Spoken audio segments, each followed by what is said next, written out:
Faltaban 2 días para la fiesta de Pascua y de los panes ácimos. Los sumos sacerdotes y los escribas andaban buscando una manera de apresar a Jesús a traición y darle muerte. Pero decían: no durante las fiestas, porque el pueblo podría amotinarse. Estando Jesús sentado a la mesa, en casa de Simón el leproso, en Betania, llegó una mujer con un frasco de perfume muy caro de nardo puro. Quebró el frasco y derramó el perfume en la cabeza de Jesús. Algunos comentaron indignados: ¿a qué viene este derroche de perfume? Podía haberse vendido por más de 300 denarios para dárselos a los pobres. Y criticaban a la mujer. Pero Jesús replicó: déjenla, ¿por qué la molestan? Lo que ha hecho conmigo está bien, porque a los pobres los tienen siempre con ustedes y pueden socorrerlos cuando quieran. Pero a mí no me tendrán siempre. Ella ha hecho lo que podía. Se ha adelantado a embalsamar mi cuerpo para la sepultura. Yo les aseguro que en cualquier parte del mundo donde se predique el Evangelio, se recordará también en su honor lo que ella ha hecho conmigo. Judas Iscariote, uno de los 12, se presentó a los sumos sacerdotes para entregarles a Jesús. Al oírlo, se alegraron y le prometieron dinero. Y él andaba buscando una buena ocasión para entregarlo. El primer día de la fiesta de los panes ácimos, cuando se sacrificaba el cordero pascual, le preguntaron a Jesús sus discípulos: ¿dónde quieres que vayamos a prepararte la cena de Pascua? Él les dijo a 2 de ellos: vayan a la ciudad, encontrarán a un hombre que lleva un cántaro de agua. Síganlo y díganle al dueño de la casa en donde entren: el maestro manda preguntar, ¿dónde está la habitación en que voy a comer la Pascua con mis discípulos?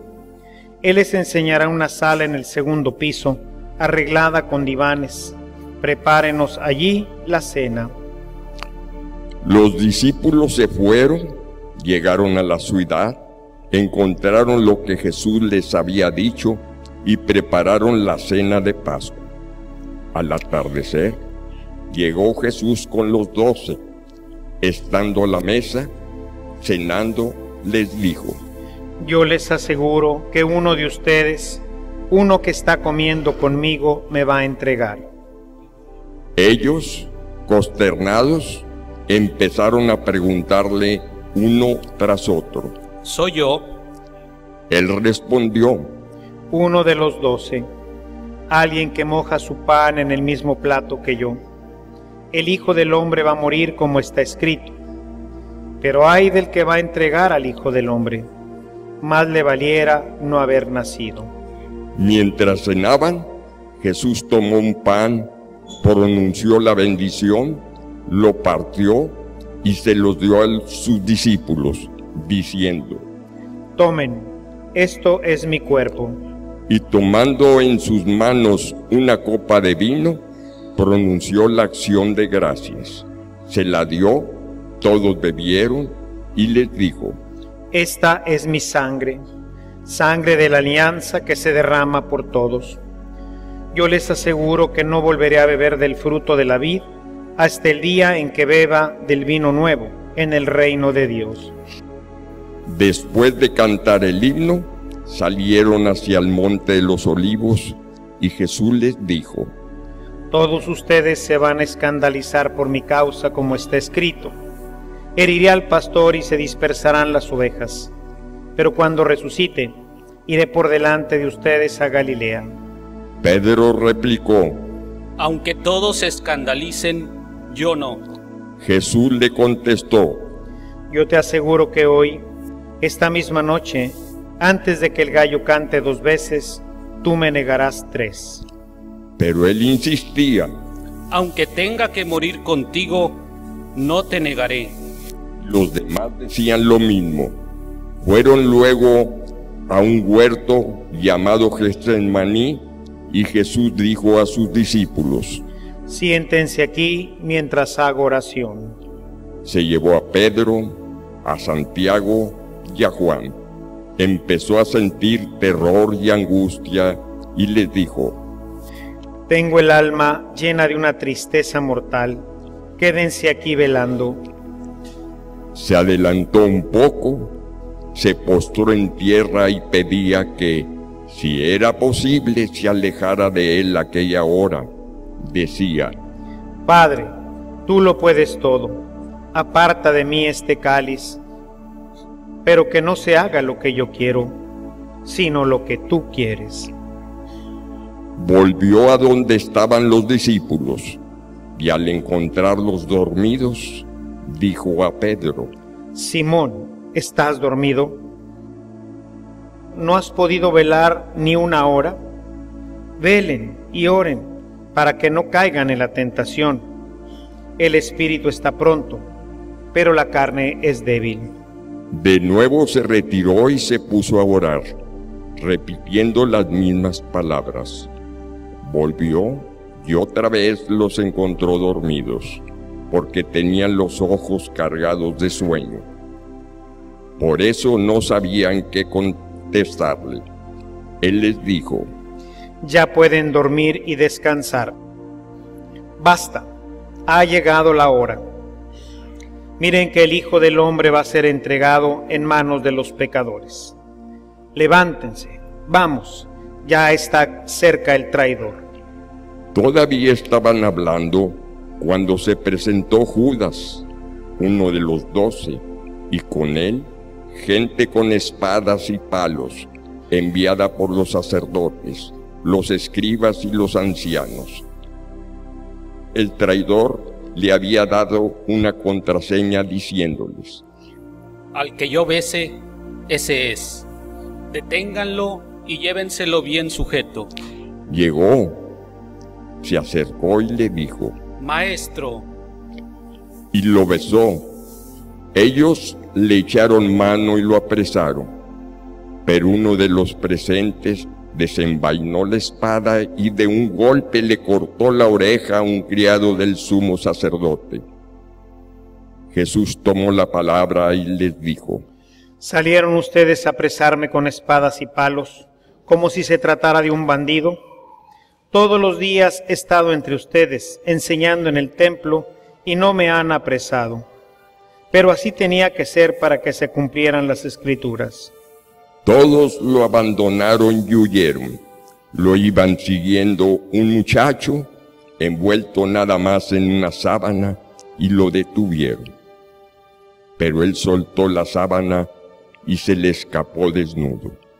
Condujeron a Jesús a casa del sumo sacerdote y se reunieron todos los pontífices, los escribas y los ancianos. Pedro lo fue siguiendo de lejos hasta el interior del patio del sumo sacerdote y se sentó con los criados, cerca de la lumbre para calentarse.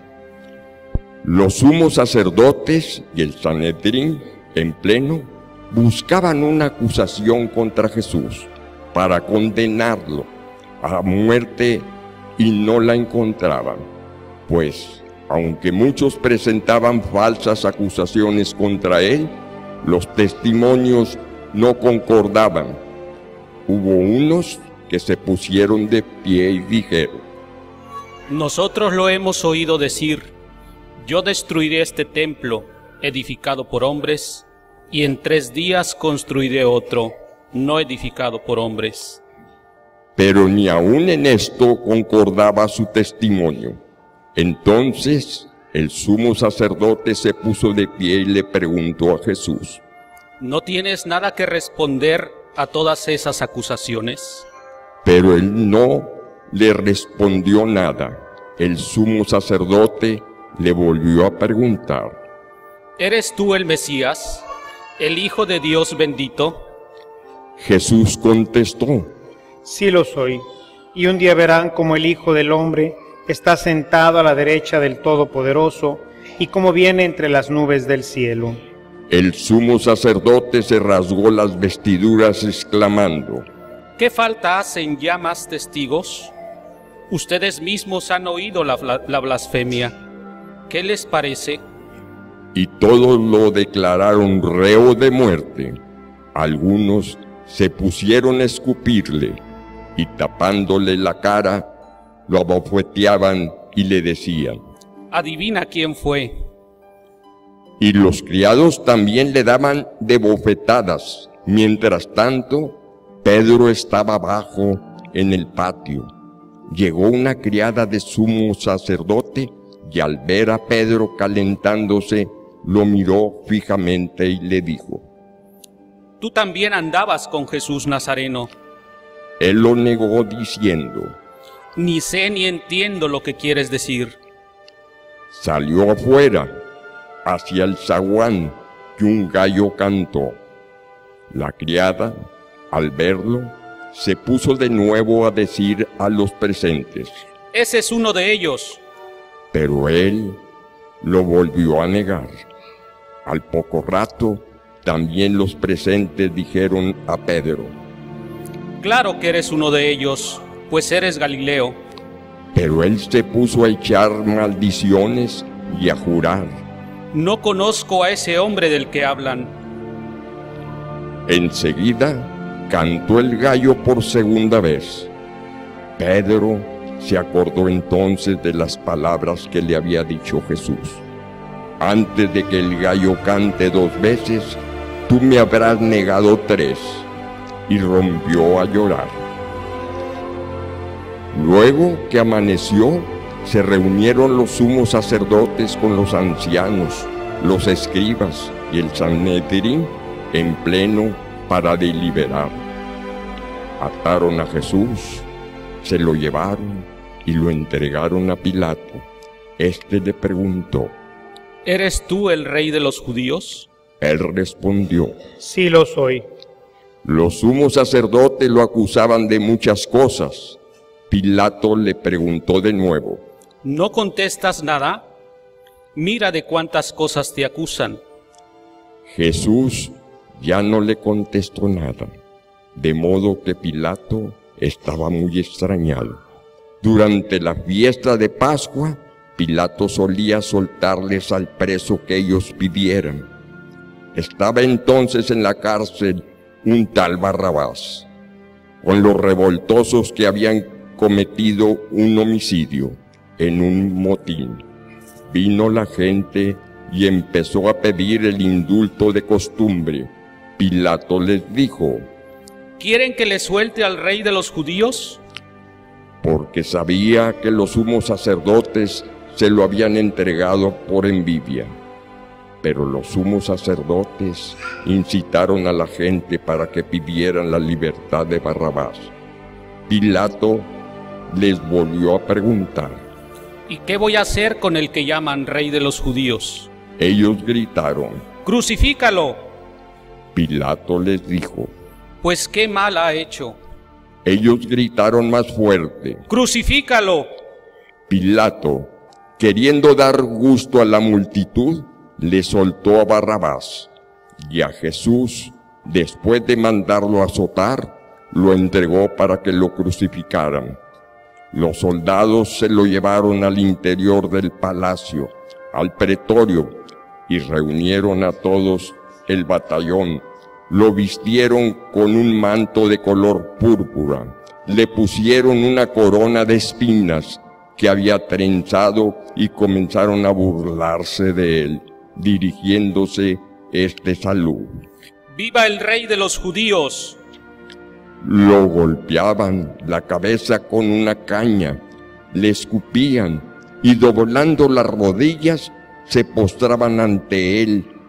Terminadas las burlas, le quitaron aquel manto de color púrpura, le pusieron su ropa y lo sacaron para crucificarlo. Entonces forzaron a cargar la cruz a un individuo que pasaba por ahí, de regreso del campo, Simón de Cirene, padre de Alejandro y de Rufo. Y llevaron a Jesús al Gólgota. ¿Qué quiere decir lugar de la calavera. Le ofrecieron vino con mirra, pero él no lo aceptó. Lo crucificaron y se repartieron sus ropas, echando suertes para ver qué le tocaba a cada uno. Era media mañana cuando lo crucificaron. En el letrero de la acusación estaba escrito: el Rey de los Judíos.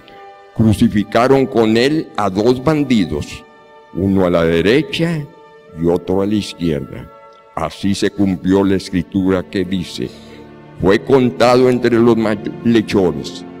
Los que pasaban por ahí lo injuriaban, meneando la cabeza y gritándole: anda tú, que destruías el templo y lo reconstruías en 3 días. Sálvate a ti mismo y baja de la cruz. Los sumos sacerdotes se burlaban también de él y le decían: ha salvado a otros, pero a sí mismo no se puede salvar.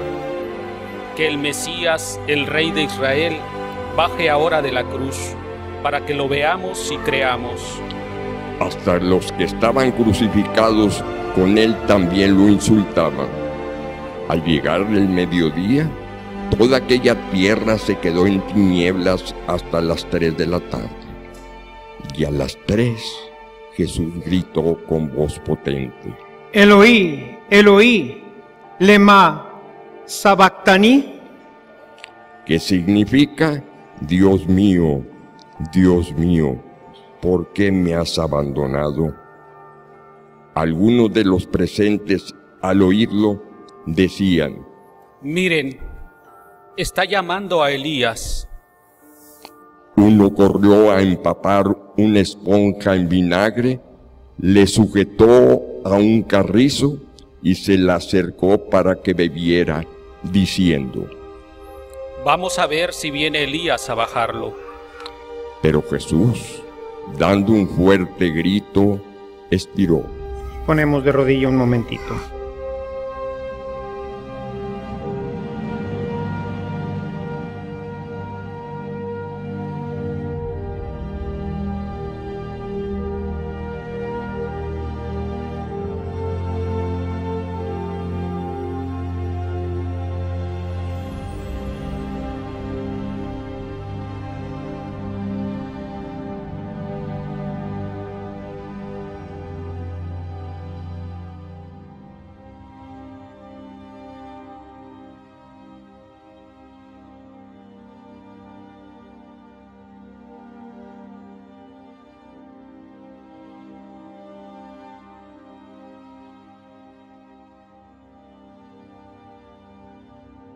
Entonces el velo del templo se rasgó en 2 y de arriba a abajo. El oficial romano que estaba frente a Jesús, al ver cómo había expirado, dijo: de veras este hombre era hijo de Dios. Había también allí unas mujeres que estaban mirando todo desde lejos, entre ellas María Magdalena, María, la madre de Santiago el menor y de José, y Salomé, que cuando Jesús estaba en Galilea, lo seguían para atenderlo. Y además de ellas, otras muchas que habían venido con él a Jerusalén. Al anochecer, como era el día de la preparación, víspera del sábado, vino José de Arimatea, miembro distinguido del Sanedrín, que también esperaba el reino de Dios. Se presentó con valor ante Pilato y le pidió el cuerpo de Jesús. Pilato se extrañó de que ya hubiera muerto, y llamándolo al oficial, le preguntó si hacía mucho tiempo que había muerto. Informado por el oficial, concedió el cadáver a José. Este compró una sábana, bajó el cadáver, lo envolvió en la sábana y lo puso en un sepulcro excavado en una roca y tapó con una piedra la entrada del sepulcro. María Magdalena y María, la madre de José, se fijaron en dónde lo ponía.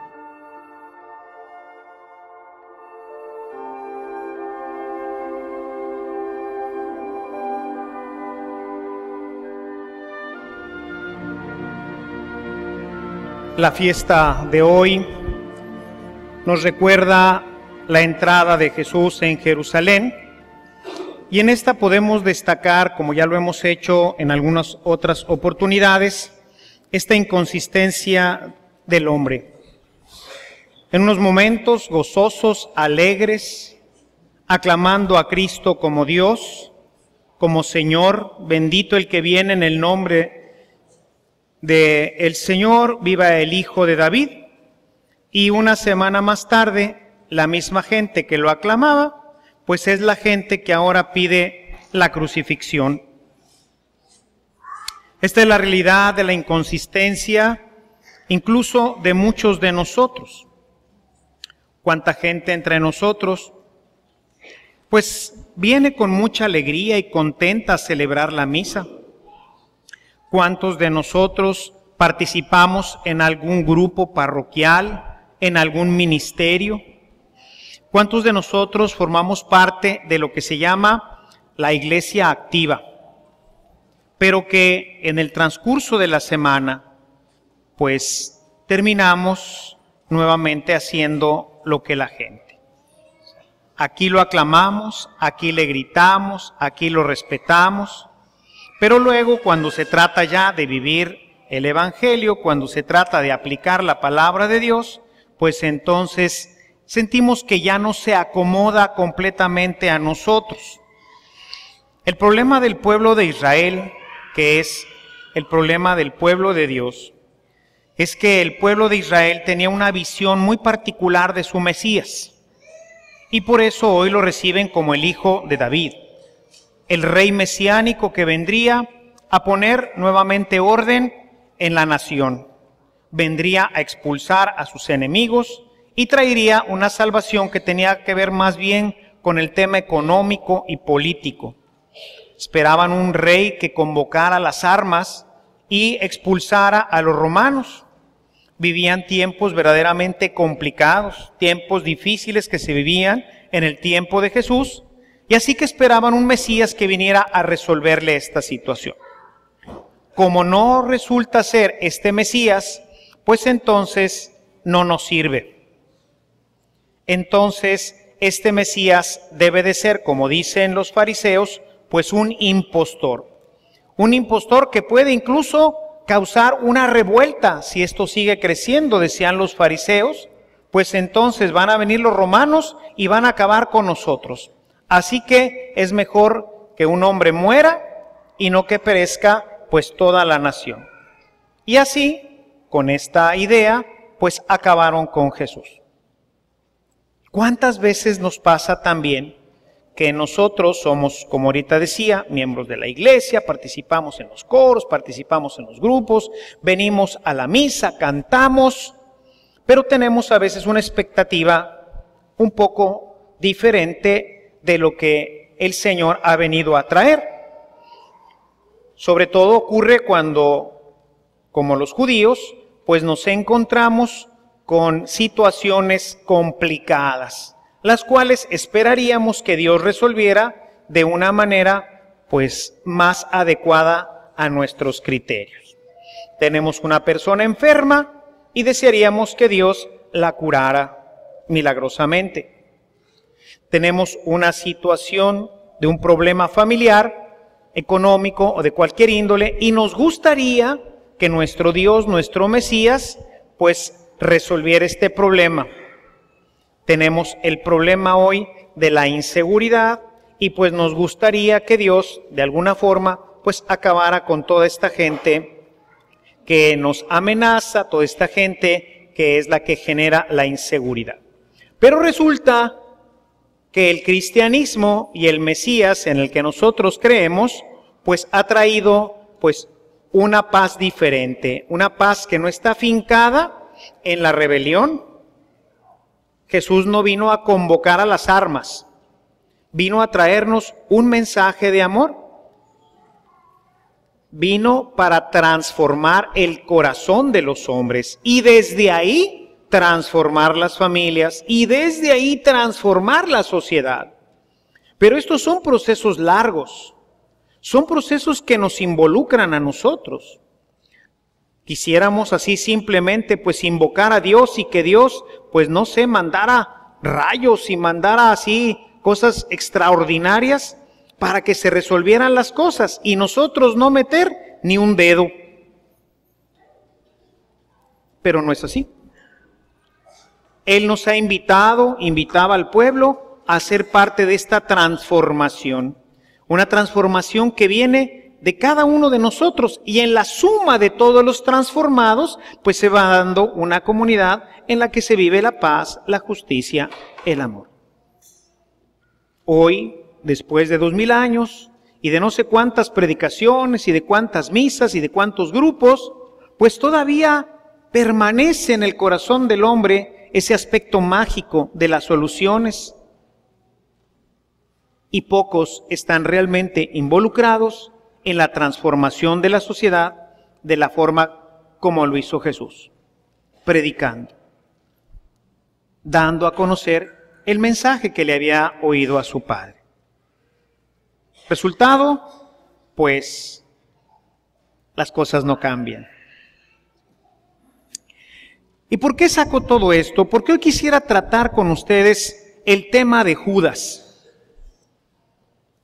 El tema de Judas que hoy quiero que nos demos cuenta que muchos de nosotros muchas veces vivimos esta situación que Judas vivió.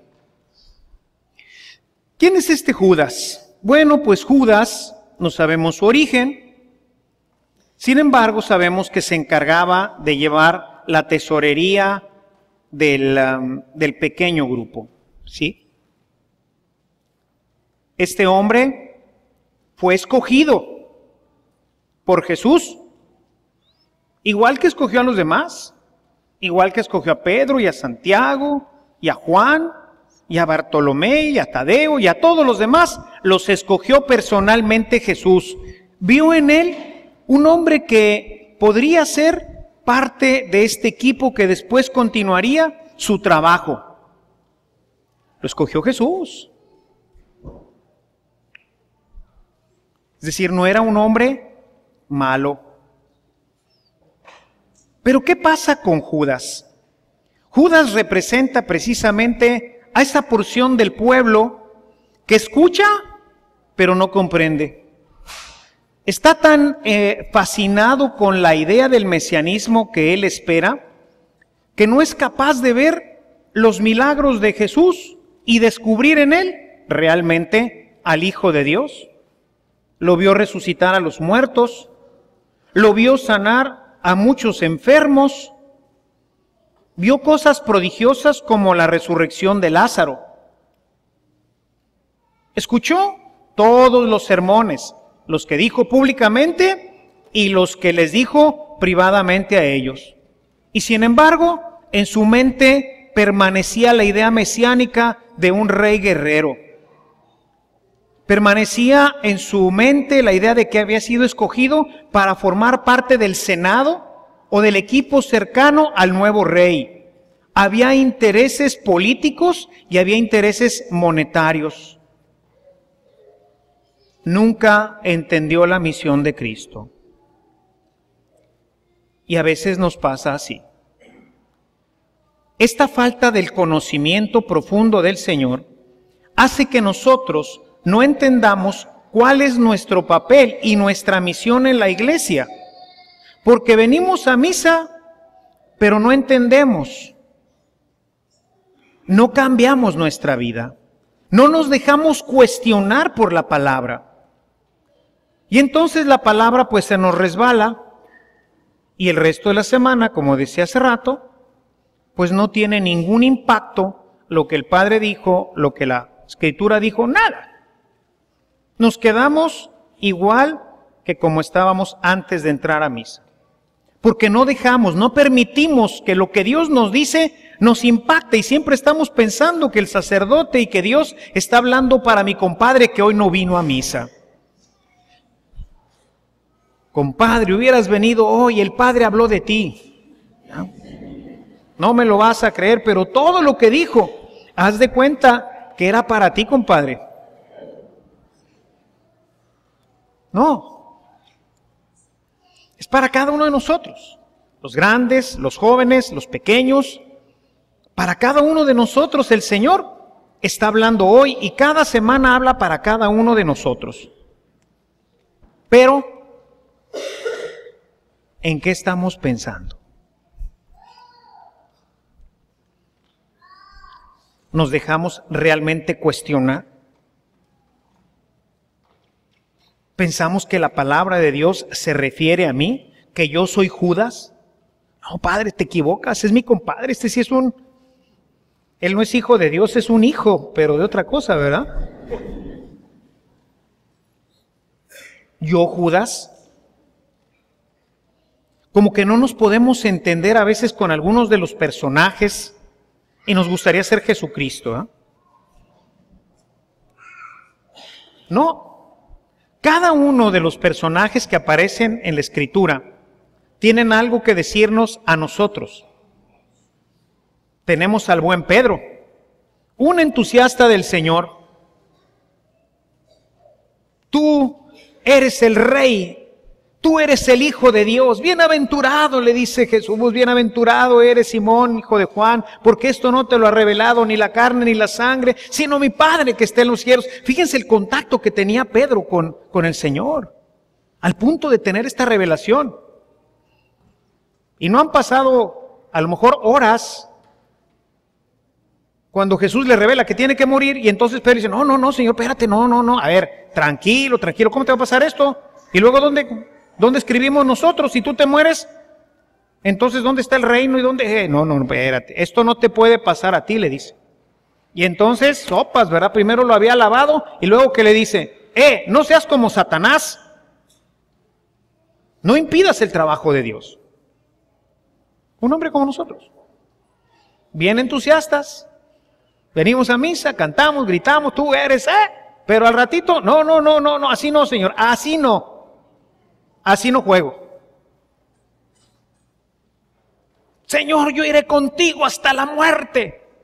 Pedro, no habrá cantado el gallo 2 veces y tú ya me habrás negado 3. Un hombre como nosotros. Un hombre que tiene que decirnos algo a cada uno de nosotros. Pero necesitamos, para poder entender el mesianismo de Cristo, hay que dejarse cuestionar por la palabra y hay que conocerlo íntimamente. Hay que darles tiempo para el conocimiento y sabemos que esto requiere tiempo.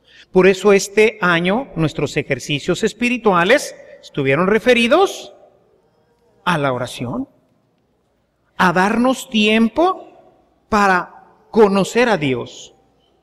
Yo me imagino al Judas, ya ven que se han hecho muchos chistes sobre Judas, ¿no? Y entonces yo me imagino que Jesús estaba hablando, ¿no? Le estaba diciendo a la gente, bienaventurados los pobres de espíritu. Y bueno, estaba el Señor aquí inspirado y todo el mundo viéndolo y Judas tirando piedritas al lago, ¿no?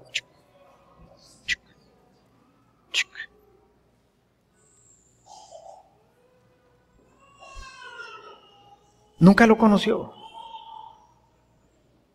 Siempre andaba su cabecita en otro lado. Cuando nosotros no conocemos al Señor, vamos a terminar echando todo por la borda.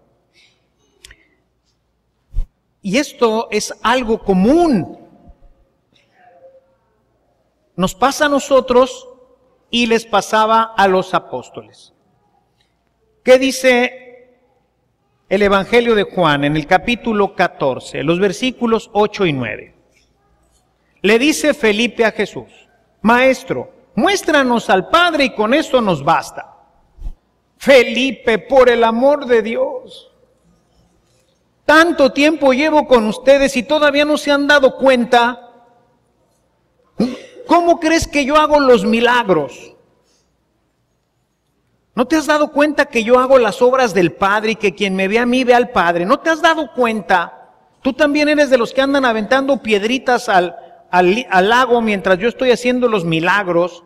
¿Dónde estabas cuando resucité a Lázaro? Bueno, todo eso no está, pero hagan de cuenta, ¿verdad?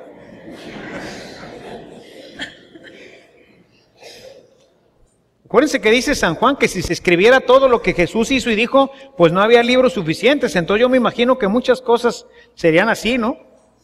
Al menos yo así lo haría. ¿Dónde estabas? ¿Tirando piedritas al lago o qué? ¿Dónde estabas? Tanto tiempo. Tanto tiempo de venir a misa. Tanto tiempo de venir a ejercicios. Tanto tiempo de todo. ¿Y todavía no lo conoces? ¿Y todavía eres de los que se avienta como el Pedro para luego salir con domingo 7? Tanto tiempo, Felipe. Tanto tiempo, Luis. Tanto tiempo, Juan. Tanto tiempo, ¿cómo te llames? Tanto tiempo, Ernesto.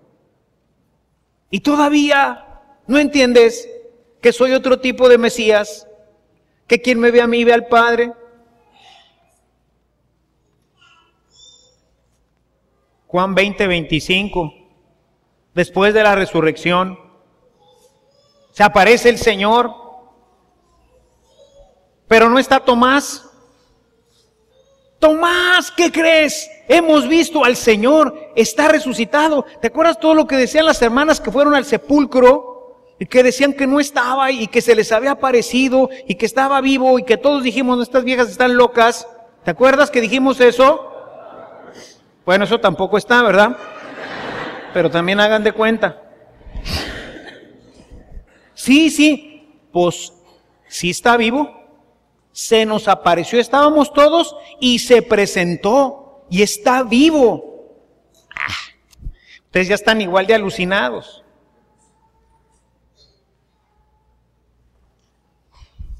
¿Cuántas veces hemos recibido testimonios bien fuertes de hermanos y de hermanas, verdad? De cosas que han vivido en su vida donde Jesús se ha hecho presente y decimos, no, si no me pasa a mí, no. Dice Tomás, si yo no meto mi dedo en el agujero del clavo y no meto mi mano en la llaga de su costado, pues no voy a creer que está vivo. Una semana después, ahora sí estaba Tomás, y se aparece nuevamente el Señor. A ver, Tomás, no, se le han de haber arrugado los calcetines al vato, ¿eh? A ver, Tomás, ven para acá.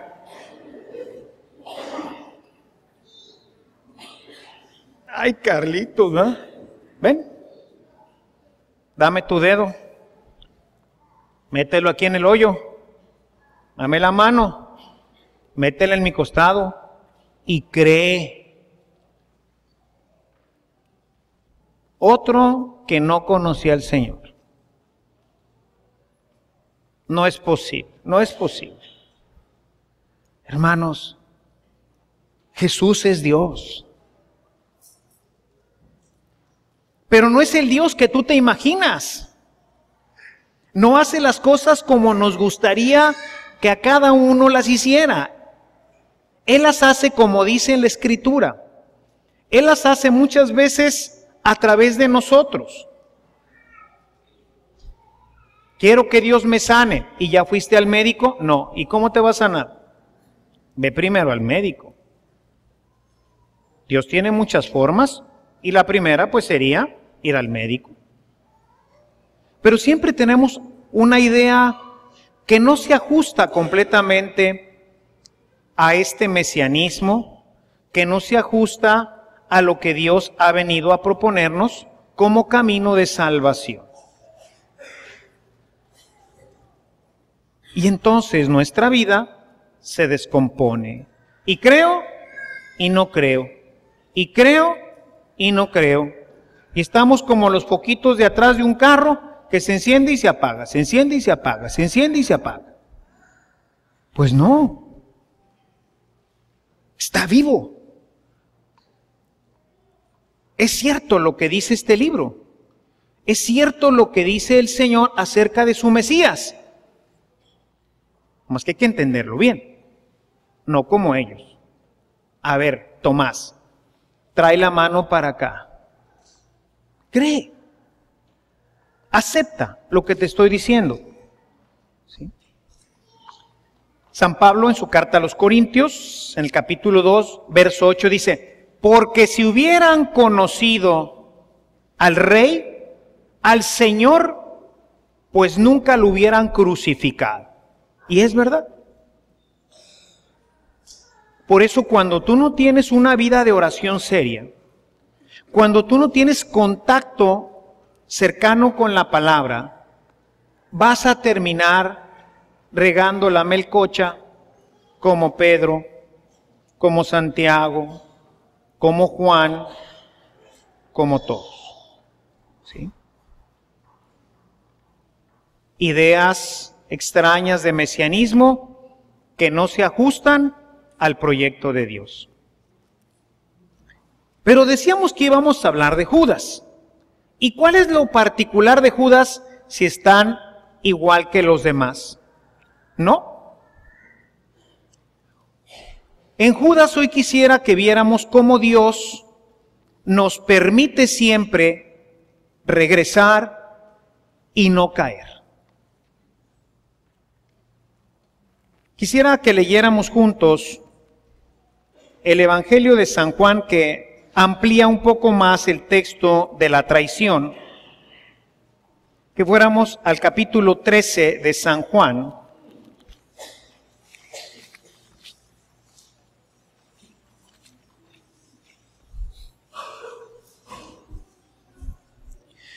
Hoy leímos cómo Jesús dice, uno de ustedes, uno de los 12 me va a traicionar. Voy a ampliar ese pedacito, que este pedazo no está en el Evangelio de Marcos que leímos hoy. Leo desde el versículo 22.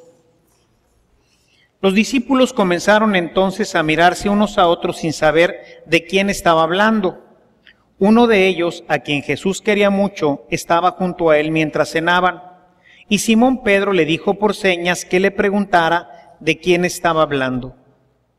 Él, acercándose más a Jesús, le preguntó, Señor, ¿quién es?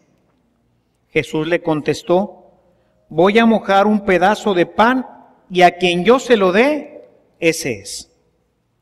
Enseguida mojó un pedazo de pan y se le dio a Judas, hijo de Simón Iscariote. ¿Qué es lo particular de este momento? Para poder entender sobre todo el Evangelio de Juan, tenemos que conocer un poco más de las costumbres israelitas. Cuando se está comiendo, cada quien come su propio pan y toma de su propio plato. Compartir el plato y el pan es uno de los signos de mayor camaradería y de mayor amor. Es como compartir lo que da sustento a mi vida. Te comparto lo que es vital para mi vida.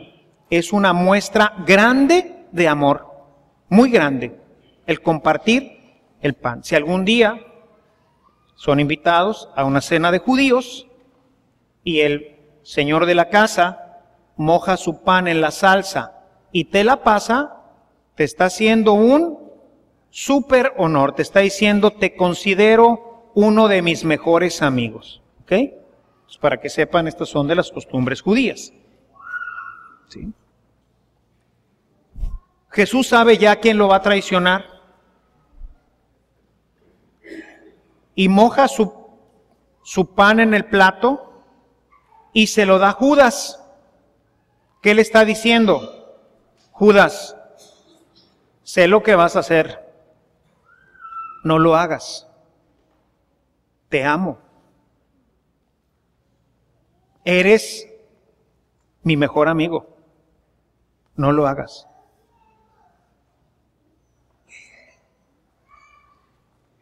El proceso del pecado es algo que crece y se desarrolla.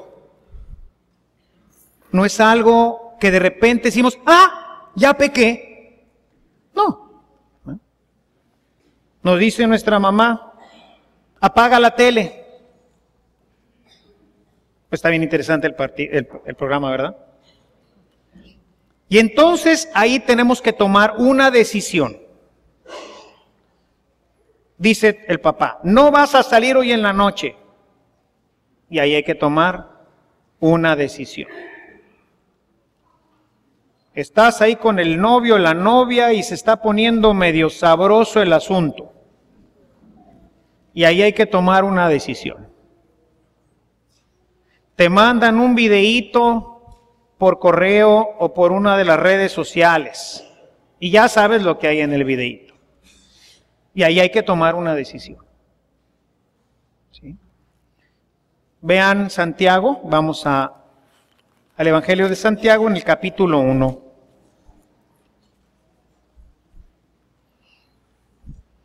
Voy a leer desde el verso 13.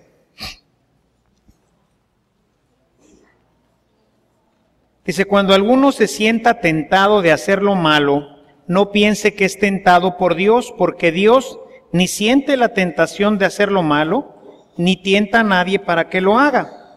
Al contrario, uno es tentado por sus propios malos deseos que lo atraen y lo seducen. Lo atraen y lo seducen. ¿Recuerdan el Antiguo Testamento? Génesis capítulo 3.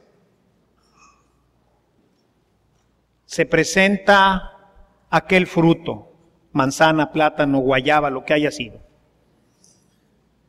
Y dice que era, al menos así lo vio Eva, y viendo que era apetitoso y agradable para comer.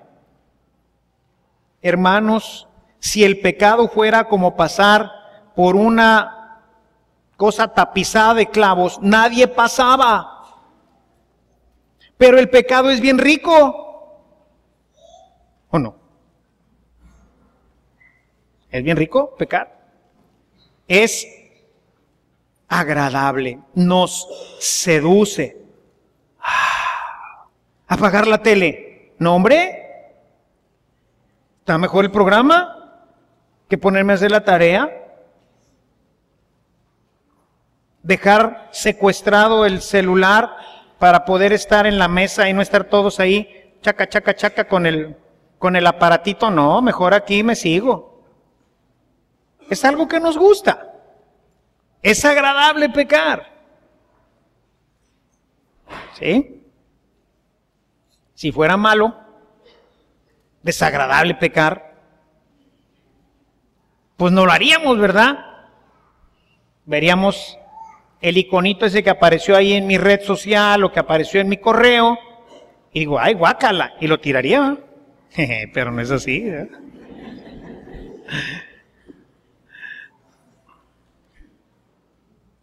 Dice, nos atrae y nos seduce. Primer momento, está bien rico esto. ¿Sí? Segundo momento, de estos malos deseos nace el pecado. Pi, pi, pi, pi, pi, pi. ¿Va? Aguas. Esto que está usted a punto de hacer es pecado.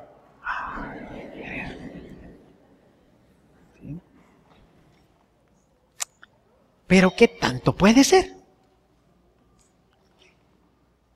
Y empieza ahora un proceso de engendramiento, dice el texto. De estos malos deseos nace el pecado. Y el pecado crece. Dice, cuando llega a su completo desarrollo, viene la muerte. Es decir, desde que te gustó la desobediencia, desde que pensaste en desobedecer, escaparte de tu casa, seguirle con el novio o con la novia, abrir el iconito cuando te acaba de llegar, desde ese momento hasta que lo hagas, va a pasar un tiempo. Es el tiempo en que se engendra. ¿Lo hago? ¿No lo hago? ¿Le entro? ¿No le entro? ¿Qué voy a hacer? ¿Sí? Jesús le dice a Judas, te amo, no lo hagas. En nuestras tentaciones, hermanos, siempre aparece Jesús y te dice, no lo hagas. Recuerden, hermanos, que el pecado grave, el pecado mortal, tiene que cumplir 3 condiciones para que sea verdaderamente mortal. Pleno conocimiento. O sea, yo sé. Pleno consentimiento, me vale queso. Y materia grave. Yo sé que hoy es día de ir a misa, porque es domingo. No es que me pasó así, ay, no sabía que hoy era domingo. Puede ser que a alguien le pase. A veces en vacaciones no sabemos de qué día estamos viviendo. Puede ser que me pase. No tuve conocimiento. Pero no, sí sabía que hoy era domingo. Pero me invitaron a un día de campo. Me vale. Y me voy.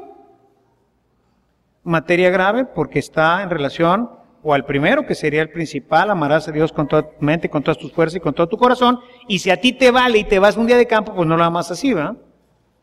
Y además, pues tampoco santificas las fiestas, ¿verdad? Materia grave, pleno conocimiento, pleno consentimiento. ¡Judas! ¡Aguas! Lo que vas a hacer está súper mal. Pedro, aguas. Te estoy advirtiendo, cuidado. Y así no los advierte. Porque bien sabes lo que contiene ese correo. Porque bien sabes lo que va a pasar si tú le sigues ahí con la novia. Porque bien sabes lo que va a pasar si tú sigues viendo el programa. Ya lo sabes qué va a pasar. ¿O no? Claro que lo sabemos. Pero como no conocemos a Jesús, entonces no le creemos.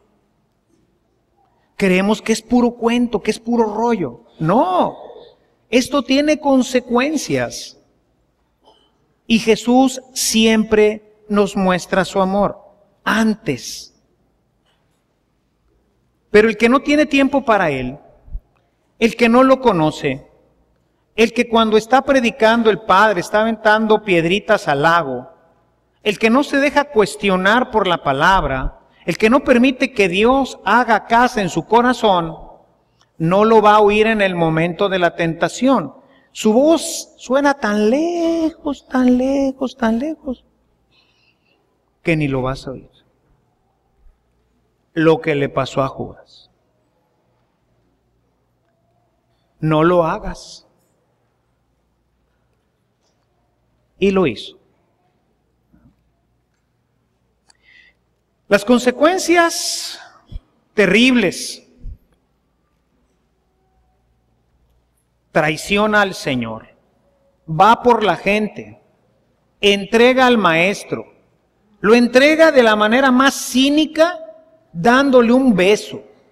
Así como Jesús, que le había dado un pedazo de pan de su plato y diciéndole, eres mi gran amigo, te escogí, no lo hagas, dándole una muestra de amor, lo traiciona con una muestra de amor falso, dándole un beso.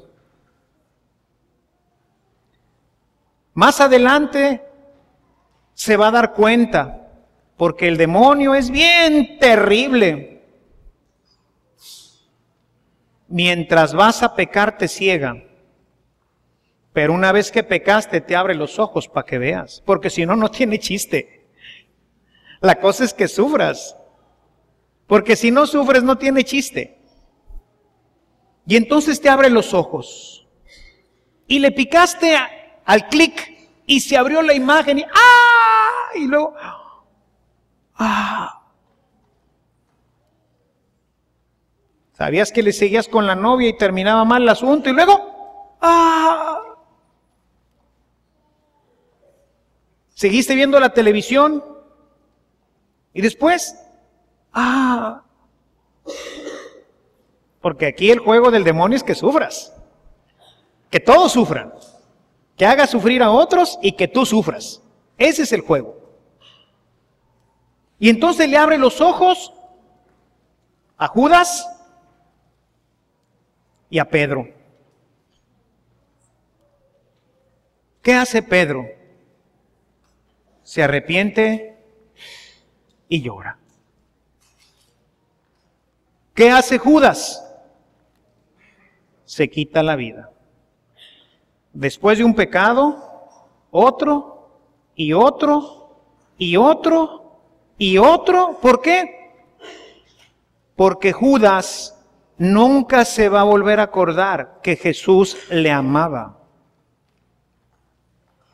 que se lo dijo en la cena. Judas hubiera sido perdonado, pero por supuesto que hubiera sido perdonado. La traición de Pedro es más grave que la de Judas, porque Judas ni siquiera entendió un comino de qué se trataba este rollo. Que Pedro sabía quién era y Judas probablemente ni idea. Pero la muestra de amor de Jesús para Judas fue tremenda. No se la hizo a Pedro, se la hizo a Judas. Bastaba con que Judas, cuando se da cuenta, cuando el demonio le abre los ojos y le permite ver la barbaridad que hizo, hubiera ido y les hubiera aventado la lana como lo hizo, y luego ido a buscar a los discípulos y decirles, yo fui, perdón. Ahí, en ese momento, hubiera recordado el signo, es que como quiera me ama. Por eso este es el primer elemento del querigma cristiano. Dios te ama, no importa lo que hayas hecho. No importa si fuiste un Judas y vendiste a Cristo. Recuerda siempre que Dios te ama y te está esperando. Y nos está esperando a nosotros, hermanos. Y nos está diciendo, no lo hagas, detente, no avances. Mira cómo va avanzando tu pecado, dale para atrás.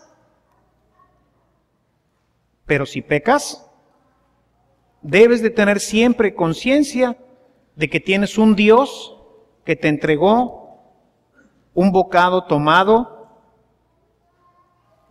de su propio plato.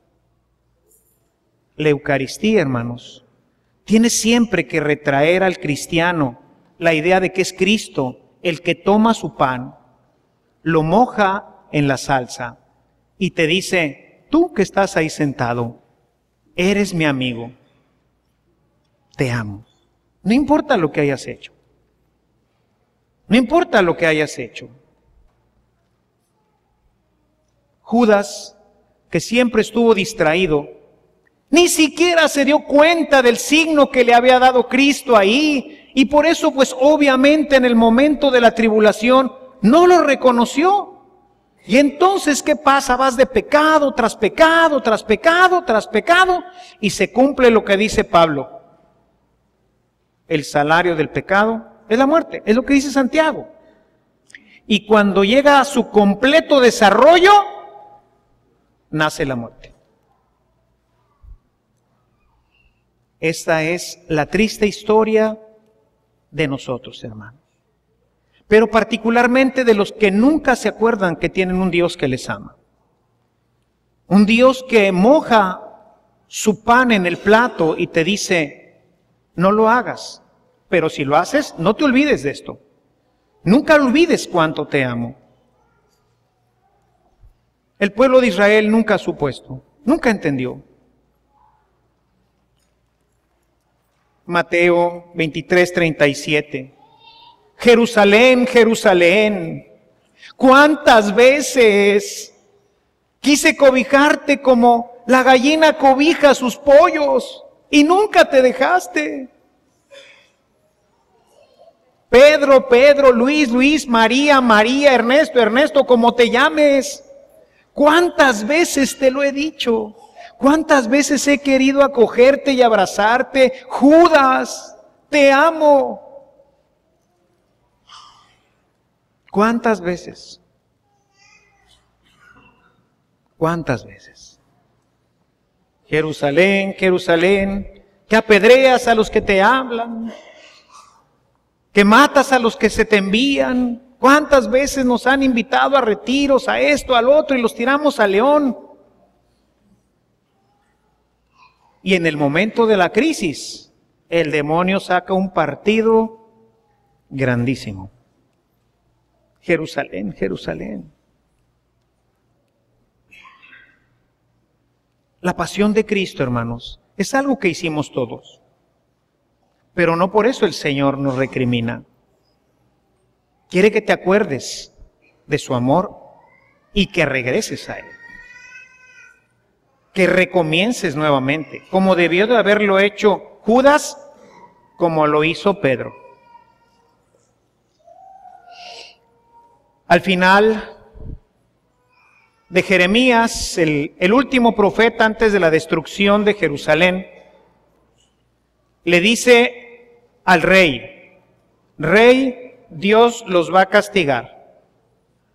Entréguenle la ciudad a Nabucodonosor. Y ni uno solo va a morir. ¿Qué hicieron? No le hicieron caso. Y bueno, pues asaltan Jerusalén.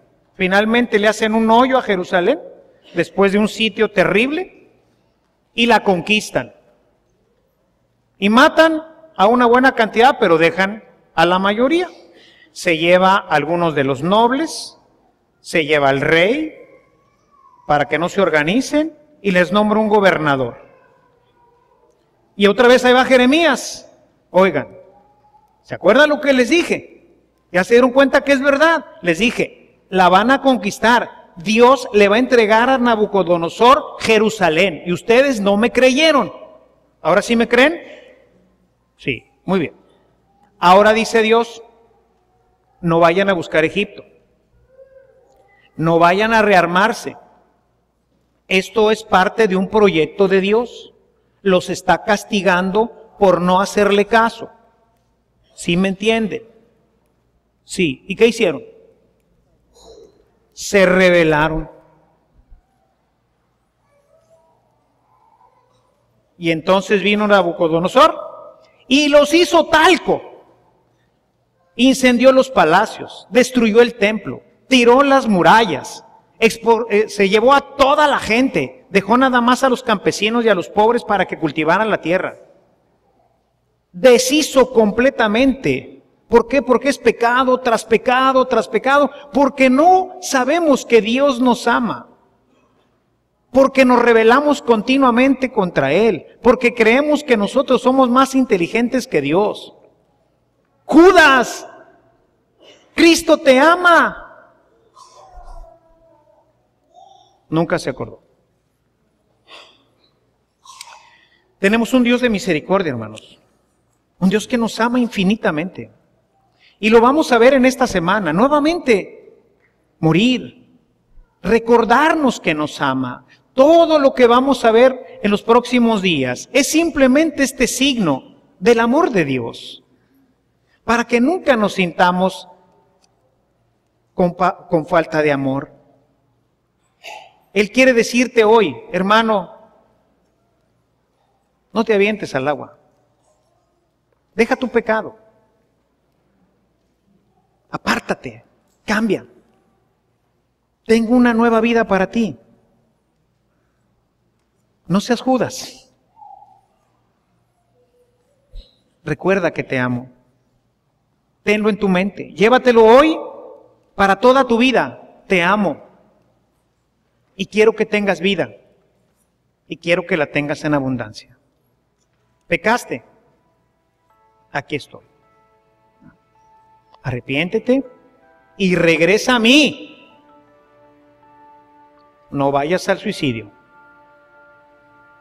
No te suicides espiritualmente. Regresa al sacramento de la reconciliación. Regresa a mí.